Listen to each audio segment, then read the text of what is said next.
ನ್ಯಾಯ ಹೇಳದವ್ರು ಮನಿ ಅಂದಿಂದ ಸ್ವಲ್ಪ ನಿಧಾನವಾಗಿ ಅಂದ್ಕೊಂಡ್ ಬರಾಕತ್ತಿರ್ಬೇಕ್ರಿ ಗೌಡ್ರ.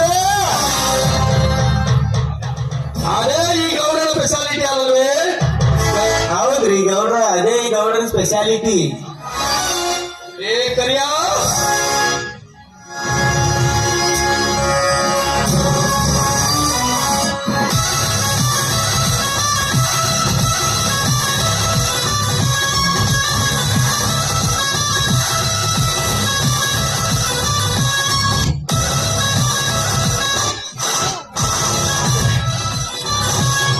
ಅಪ್ಪನೆ ಮಾಡಿದ ನೀ ಅದೇನಂದು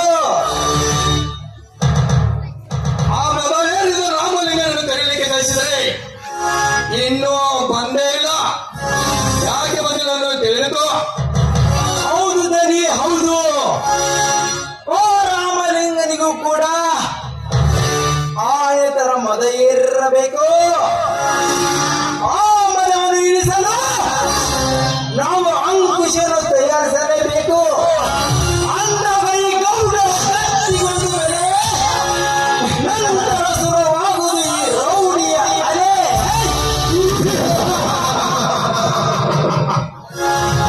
ಅದೇ ಈ ಗೌಡರ ಮನೆತನಕ್ಕೊಂದು ಕಲೆ.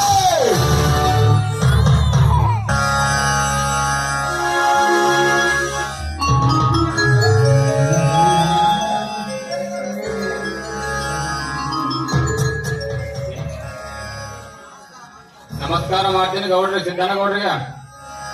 ಬೆಂಕಿ ಹಾಕಲೇ ನಮಸ್ಕಾರಕ್ಕೆ.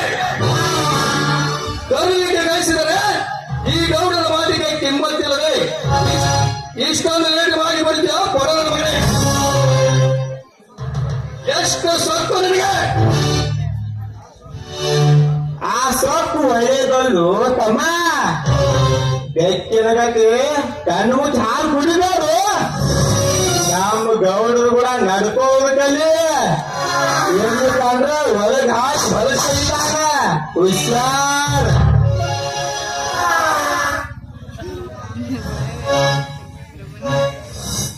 ಎಲ್ಲವಾದರೆ ರೆಡಿಯಾಗಿ ನಿಂತಿರುವುದು ಈ ಗೌಡರ ಜೇಡರ ಬಲ.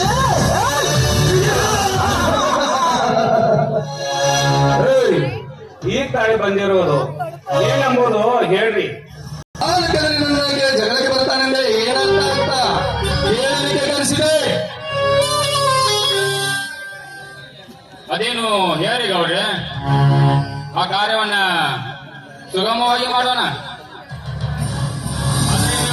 ಅದರಲ್ಲೇನು ಅಭಿಪ್ರಾಯ ಬಂತು ಗೌಡ್ರೆ? ನಾವೆಲ್ಲರೂ ಒಂದೇ ಊರಿನವರು, ಒಂದೇ ಮನೆತನದಂತರ ಬದುಕಿ ಬಾಳಿದವರು. ಈ ನಿಮ್ಮ ಮಾತನ್ನು ನಾನು ನಡೆಸಿಕೊಡ್ತೀನಿ. ಹೇಳಿ ಏನಂದು? ರೇ ರಾಮಲಿಂಗ, ಹೇಳಿಕೊಳ್ಳದೆ ಹೋದರೆ ಮುಂದೊಂದು ಮಾಡಿದ ಅಲೆಯಲ್ಲಿ ನಡೆದಾಗ ನಮ್ಮ ಗೌಡನ್ಯಾಗ ನಮ್ಮ ನಾಯಿ ಕೂಡ ನಿನ್ನ ಮಾತನ್ನು ಕೇಳಲ್ಲ. ವಿಚಾರ ಮಾಡು. ಏ ಕ್ರಿಯ, ವಾದ ವಿವಾದ ನಡೆಯೋದು ಗೌಡನ ಮಧ್ಯೆ ಬಲರಾಮನ ಮಧ್ಯೆ. ನೀನು ಸುಮ್ಮನೆ ತಲೆ ಹಾಕದೇ ಇರು. ಹನುಮಂತ ಅಂತ ನಾವು ಭಾಗವಹಿಸ್ಲಿಕ್ಕಂದ್ರ ಆ ಲಂಕಾರಾವನ ಅಶೋಕನ ಸುಡ್ತೈತೇನೋ ತಮ್ಮ. ನೀ ಭಾಗವಹಿಸಿದ್ರೆ ನೀನು ಅದಕ್ಕೆ ಮತ ಸುಟ್ಟಿರ್ತೀವೋ ಎಣ್ಣ.